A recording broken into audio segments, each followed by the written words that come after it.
Hola, muy buenas noches, bienvenidos al Diván, Psicología Integral al alcance de todos. Muchísimas gracias por acompañarnos una noche más. Hoy vamos a tener un programa muy importante, un programa que nos va a ayudar a identificar muchísimas cosas acerca de la prevención del abuso sexual infantil.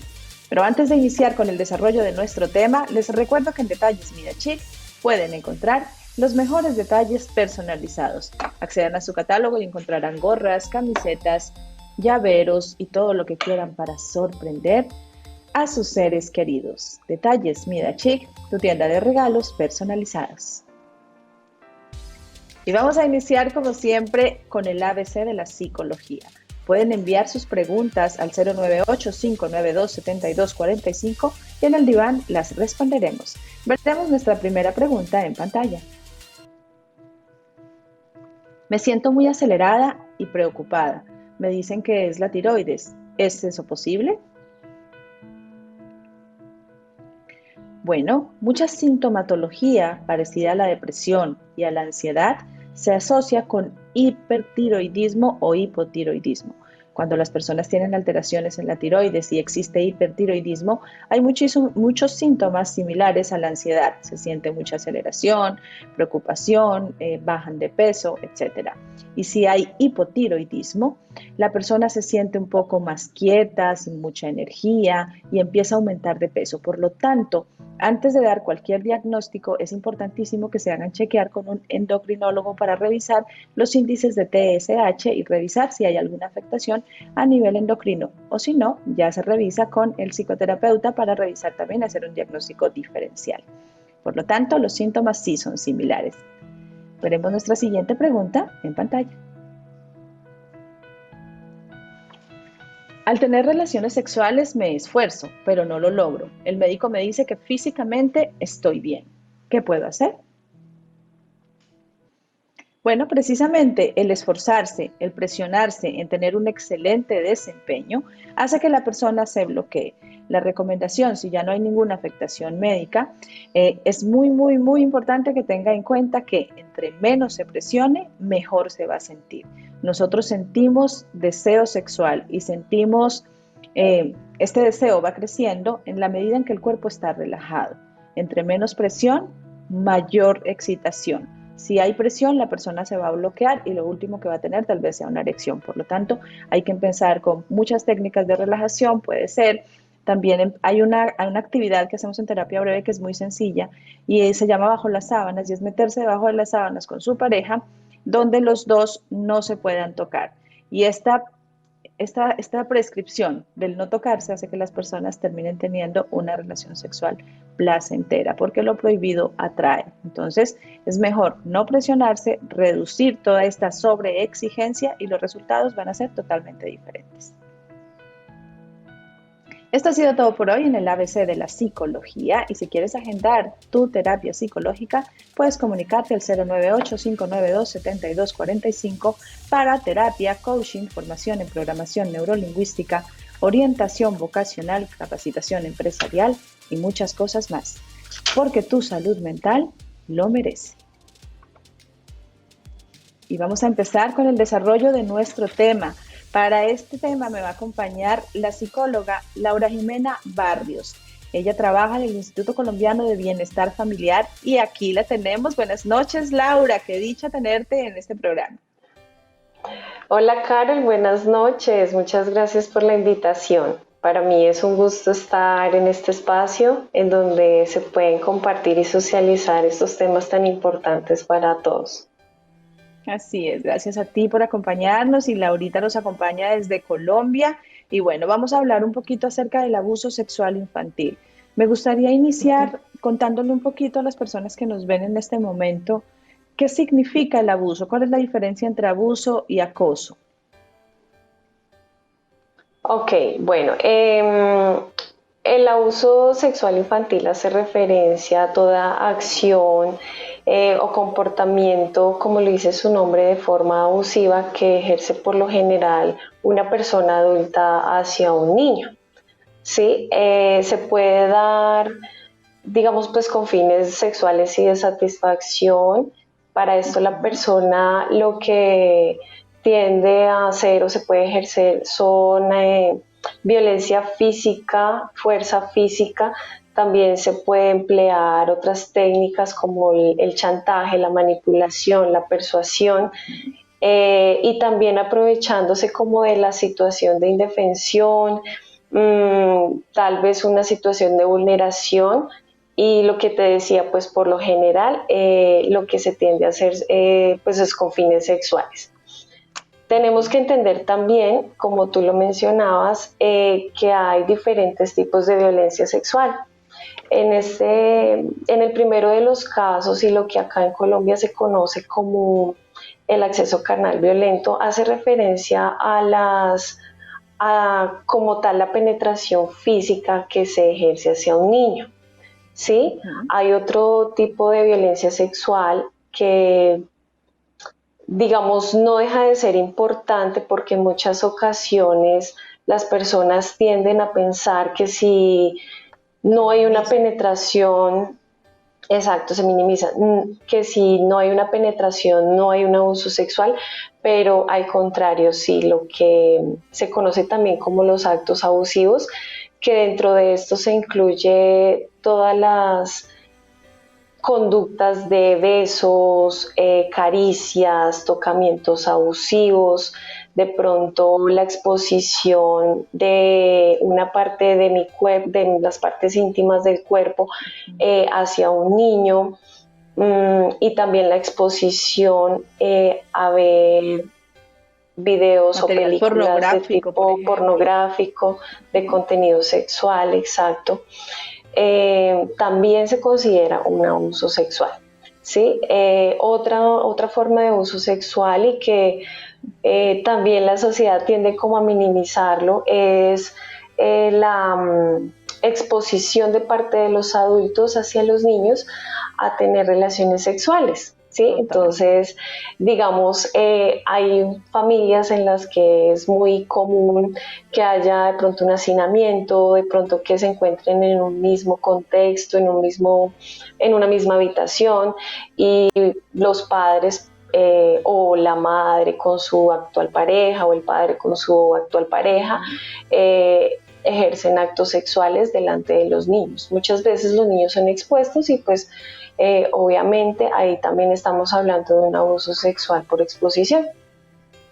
Bueno, me encanta que tú resaltes estos puntos, Laura, porque son cosas que normalmente se confunden y como tú decías, se minimizan. Entonces también cuenta que se expongan a material pornográfico. Y este último punto que tocaste es bien importante. ¿Qué sucede cuando dos adultos tienen relaciones sexuales delante de un niño? Pues un niño está vivo, está explorando su sexualidad, está conociendo de su cuerpo y en algún momento incluso puede llegar a sentir deseo, puede llegar a sentir curiosidad y si está con más hermanitos esto empieza a replicarse. Entonces pueden terminar también teniendo conductas lesivas para ellos que no deberían suceder por conductas por parte de los padres que definitivamente tienen que conocer. Hay que tener muchísima atención con esto. La vida sexual es íntima, hay que tener mucho cuidado con estas cosas. Así que gracias por resaltarlo. Laurita, vamos a hablar un poquito acerca de los factores de riesgo. Existen diferentes cosas, como lo que acabamos de hablar, por ejemplo, mantener relaciones íntimas en espacios donde estén los niños. Así los niños estén durmiendo, pensamos que no, están dormidos, entonces no escuchan. No, los niños sí están escuchando. Pero vamos a hablar un poquito acerca de la extrema exigencia de obediencia.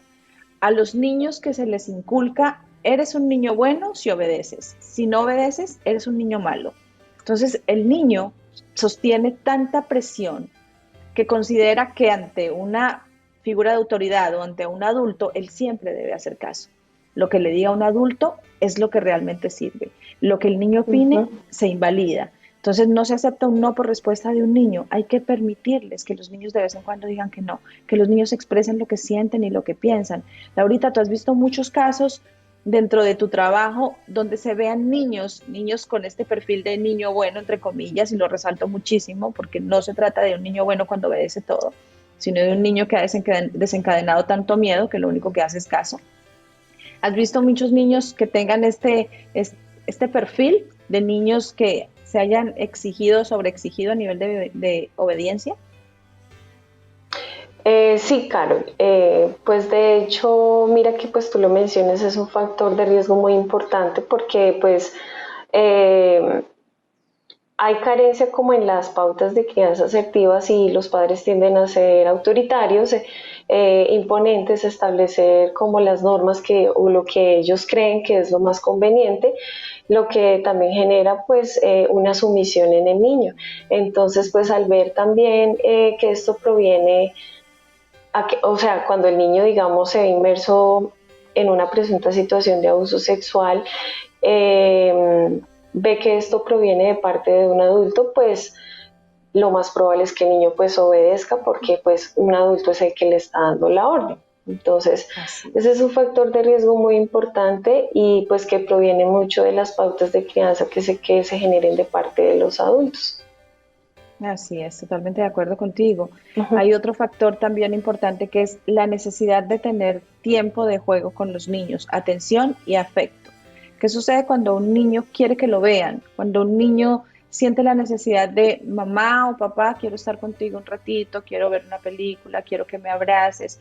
Cuando esto no lo ve por parte de sus figuras de apego, pues muy seguramente si llega otra persona a mostrárselo, el niño va a sentir aquí me quiere y empieza a confundir el querer con todo tipo de abuso que el adulto le quiera hacer. ¿Tú qué opinas de esto, Laura?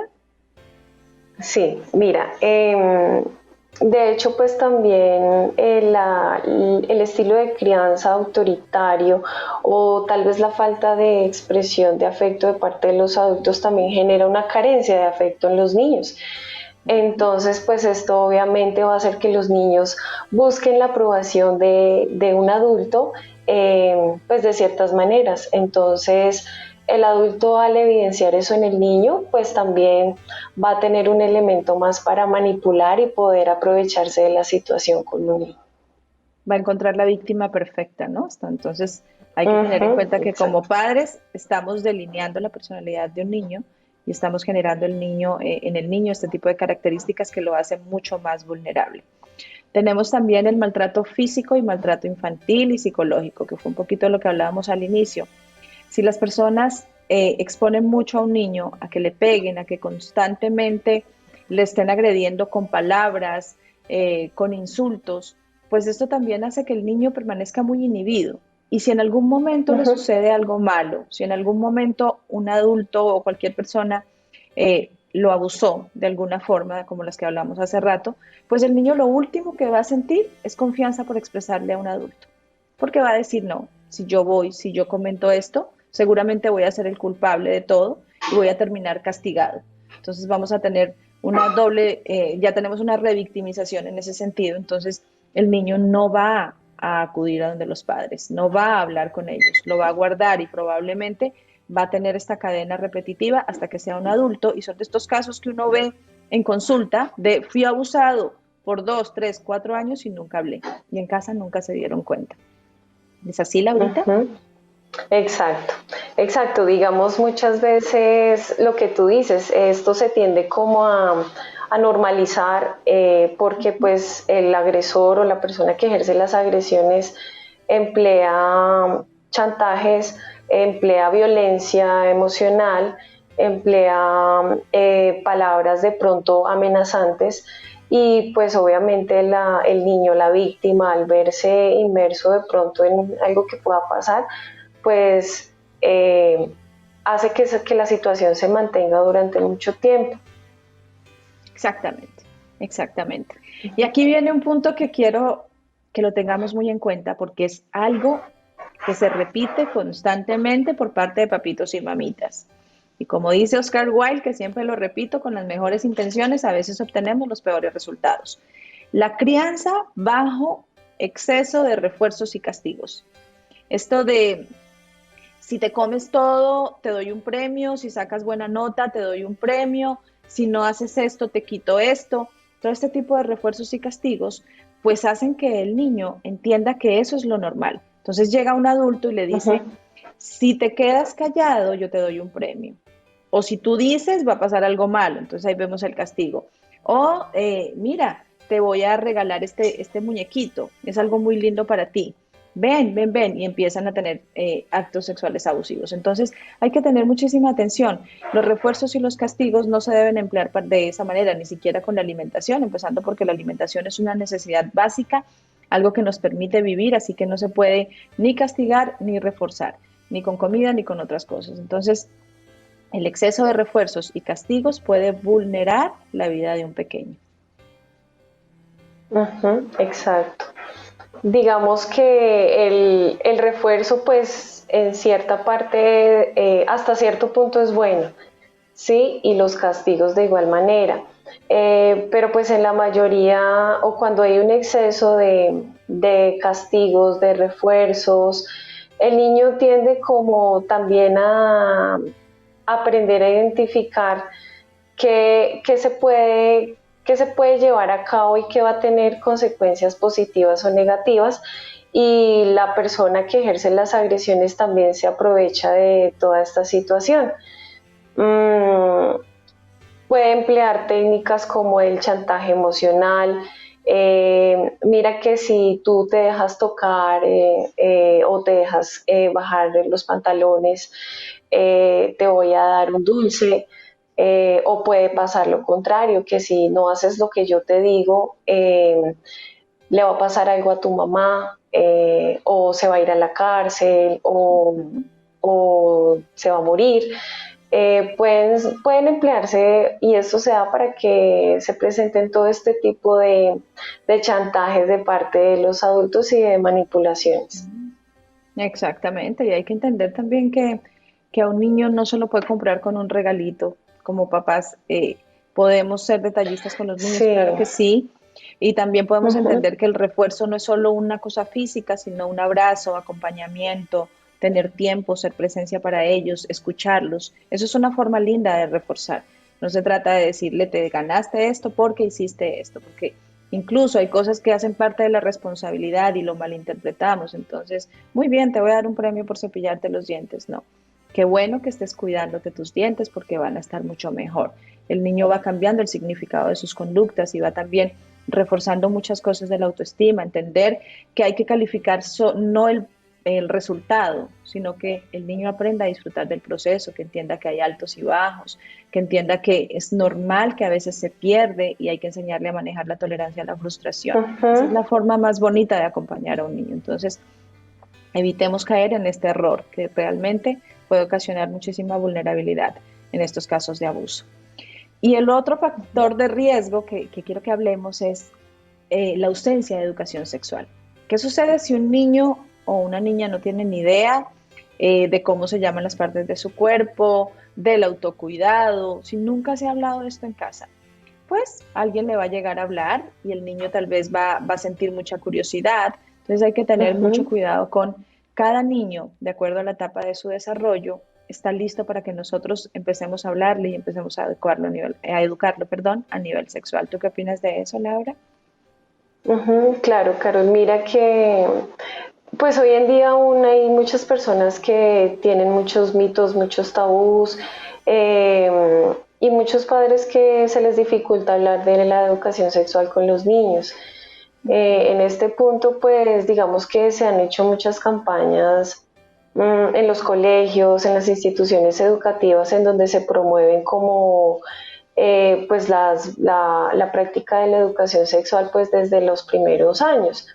Mm, Digamos que, como te decía, hoy en día pues existen muchos tabús aún sobre los adultos y a veces les cuesta mucho hablar con los niños Ujú. de estos temas, pero mira que es demasiado importante porque desde los primeros años es donde se les hace saber a los niños cuál es la importancia de saber cuáles son sus partes íntimas, de Exacto. reconocerlas, de también de identificar quién puede tocar, quién no puede tocar, en qué contextos, ¿cierto? Porque pues muchas veces hay que aclararles a los niños que, bueno, la mamá te puede tocar la colita cuando te esté bañando, ¿sí? Hay que saber identificar en qué contexto se está dando todo esto y pues todo parte de la educación sexual que se les dé a ellos desde pequeñitos, pues para así prevenir Exacto.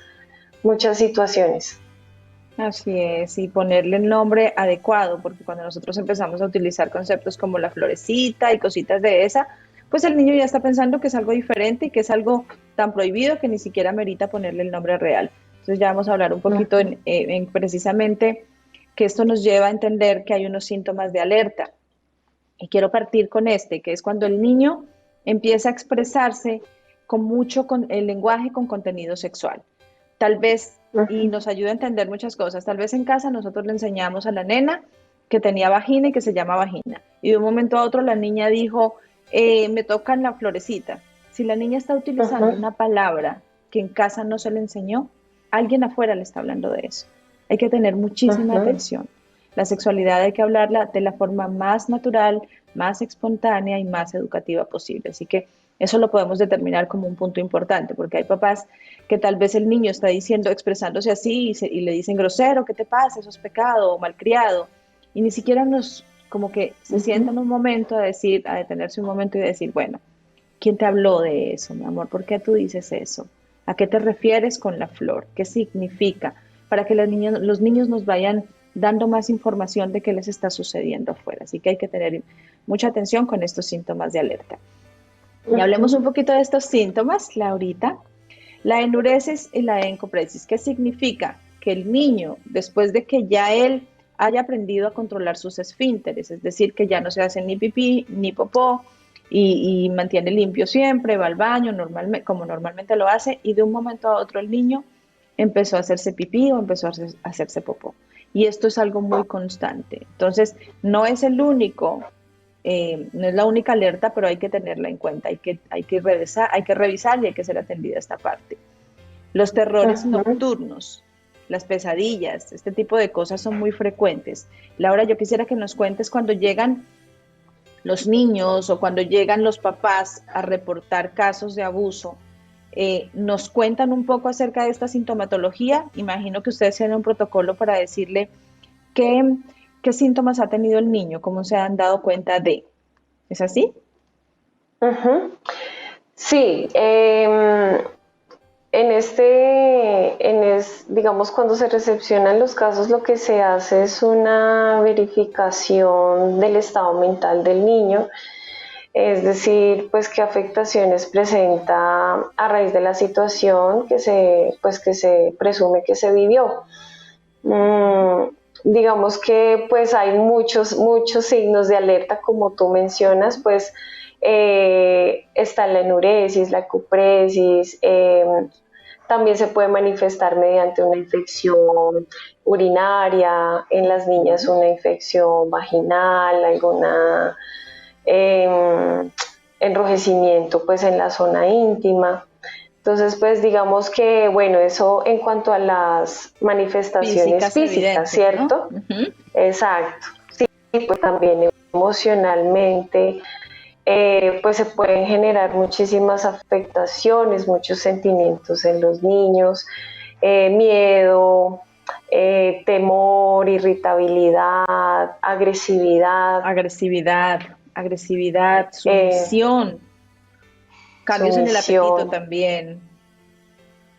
En el sueño, como tú lo mencionaste ahorita, en los terrores nocturnos, pues también hay afectaciones en el sueño, y muchas veces pues los niños se despiertan llorando, con pesadillas, o se les dificulta conciliar el sueño, sufren de insomnio.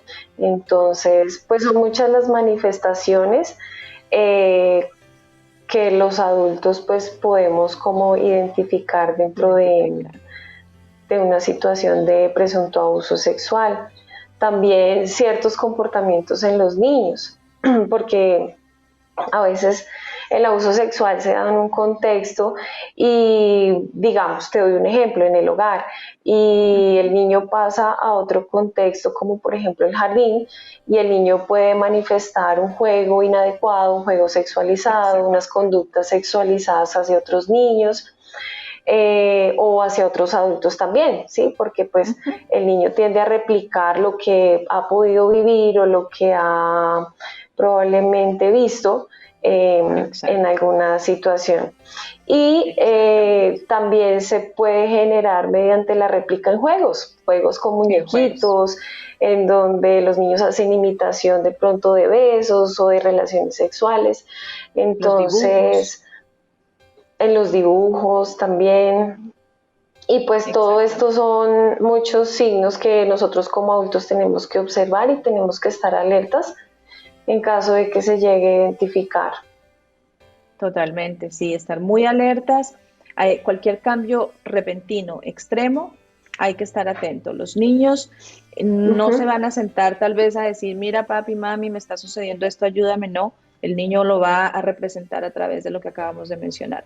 Entonces, pataletas, llantos, terrores nocturnos, ansiedad, miedo, enuresis, egopresis, insomnio, el contenido sexual en su lenguaje, juegos con contenido sexual. Entonces, en lugar de castigarlo nuevamente, vamos a escuchar un poquito. Hay que revisar qué es lo que está escondiendo esta conducta. Detrás de la conducta existe una historia y esta es en la que hay que abordarla. Bueno, Laurita, Ujú. definitivamente esta Sí. información que tú nos das es súper, súper importante. Quisiera que nos digas, para ir cerrando, cómo actuar en caso de sospecha. ¿Qué es lo primero que tiene que hacer una persona que sepa que un niño está siendo abusado sexualmente?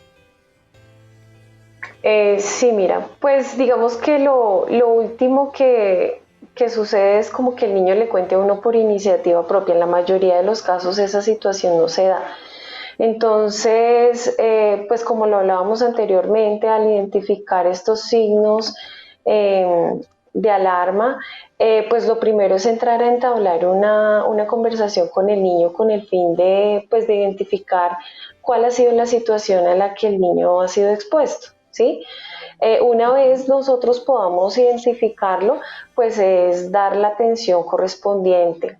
Digamos que aquí en Colombia contamos con muchas instituciones que están articuladas para dar atención en el tema de abuso sexual. Digamos Ujú. que inicialmente hay que velar por la integridad física y emocional del niño, entonces pues lo primero es acudir al médico o al Ujú. servicio de urgencias en donde se pueda hacer una evaluación física, psicológica, mental del niño, asimismo pues poder saber cuál es su estado de salud. Eh, digamos que eso es lo más prioritario. Muy bien. Posteriormente pues ya se procede pues a reportar los casos. Digamos que aquí hay muchas instituciones articuladas, los casos pueden ser Ujú. reportados mediante la institución educativa donde estudian los niños, pueden ser reportadas por medio de la EPS, la entidad de salud Ujú. en donde inicialmente es reportado el caso, o simplemente el cuidador, la persona que se encarga de la protección del niño reporta el caso ante Bienestar Familiar, Fiscalía, Comisarías de Familia, Policía Nacional. Y pues una vez se da a conocer el caso, se activa toda la ruta de atención. Ya se procede, pues, digamos, a iniciar el proceso desde Bienestar Familiar de restablecimiento de Ujú. derechos, en donde, pues, también lo primordial es evaluar si hay un riesgo, Ujú. eh, porque, pues, en la mayoría de los casos, pues, desafortunadamente las situaciones se presentan dentro del hogar, entonces, pues, se identifican si hay un riesgo o no para, pues, tomar medidas. También es primordial brindarle una atención psicológica, un apoyo Psicológica. terapéutico Ujú. especializado al niño, pues ya que pues una situación de abuso sexual pues genera demasiadas secuelas a nivel Ujú. emocional, a nivel psicológico, familiar. Entonces, pues lo que se tiende a hacer es a brindar una atención especializada. Aquí también en Colombia tenemos muchas instituciones especializadas en el tema, brindan una atención excelente y pues digamos si la familia también y el niño se adhiere muy bien al proceso, pues se logran resultados muy positivos. Por supuesto que sí, así es. Muy atentos entonces. Ujú. Primero médico o pediatra que atiende la parte física, luego pasamos a la evaluación psicológica también para ayudar a ratificar, establecer o para que el niño exprese y tener este acompañamiento terapéutico constante para empezar también a sanar todas las secuelas que hay en el presente y también se evitan secuelas a futuro. Laura, definitivamente Ujú. fue muy enriquecedor todo lo que nos contaste, se me pasó el tiempo volando. Muchísimas gracias, pero aún no Rapidísimo. vamos a cerrar, sí, aún no vamos a cerrar, te voy a contar una historia Pero antes de contar la historia, quiero dejarles esta frase de Mirko Badiale que dice, en cada niño debería ponerse un cartel que dijera, tratar con cuidado contiene sueños. Esta frase es muy linda porque vemos a los niños de una forma tan vulnerable y tan inocente que se nos olvida que somos los adultos los responsables de ellos, así que hay que estar muy atentos. Y voy a contarte una historia, Laura, así que preparémonos para esto, pero antes de la historia quiero recordarles y agradecer también a Detalles Mira Chic por hacer posible el diván. Y también a Chut Producciones. Chut Producciones hace posible el diván con la mejor cobertura. En su catálogo encontrarán toda la producción de videos corporativos, institucionales, bodas, producción, animación, canales digitales, cobertura de eventos, entrenamiento profesional y muchas cosas más. Chut Producciones, tus ideas, nuestras metas. Bueno, Laurita, voy a contarte la historia. Es una historia muy bonita. Una historia que nos ayuda a entender que todos tenemos brillo y que este brillo hay que cuidarlo, sobre todo cuando son niños pequeños. Había una vez una luciérnaga que le encantaba dar luz en las cuevas. Ella jugaba y bailaba por todas partes, formando muchas figuras con su luz. Todos los animales se ponían felices cuando ella llegaba porque podían sorprenderse de todo lo que ella brillaba y podía hacer. Resplandecía tanto que todos podrían ver por dónde caminaban. Un día llegó y estaba ahí dentro de la cueva y se dio cuenta que frente a ella había una serpiente. Esta serpiente se acercó de forma amenazante y la luciérnaga le dijo, antes de que hagas lo que vas a hacer, quiero hacerte 3 preguntas. ¿Te he hecho algo malo? La serpiente le respondió, no, no me has hecho nada malo. ¿Pertenezco a tu cadena alimenticia? No, no perteneces a mi cadena alimenticia. ¿Y entonces, por qué me quieres hacer daño? Y la serpiente le respondió, porque no soporto verte brillar. Así que, no permitan que nadie apague su brillo y cuidemos el brillo de nuestros pequeños. Laurita, muchísimas gracias por acompañarnos. Ay, bueno, no, a ti nuevamente muchas gracias por la invitación, de verdad que sí, se queda corto el espacio un poco para hablar de los temas, pero bueno, se trata de aprovechar y pues de hablar un poco, aportar sobre este tema tan importante como te decía que es para nuestra sociedad. Muchísimas gracias, de verdad. Y bueno, pues estamos prestos para lo que necesites. Claro que sí, aquí te tendremos nuevamente para que nos sigamos enriqueciendo de todos estos conocimientos y pautas tan importantes para todas las personas que nos ven. Así que Laurita, muchísimas gracias y gracias a todos ustedes por acompañarnos en un programa más. Nos vemos el próximo miércoles. Gracias. Chao.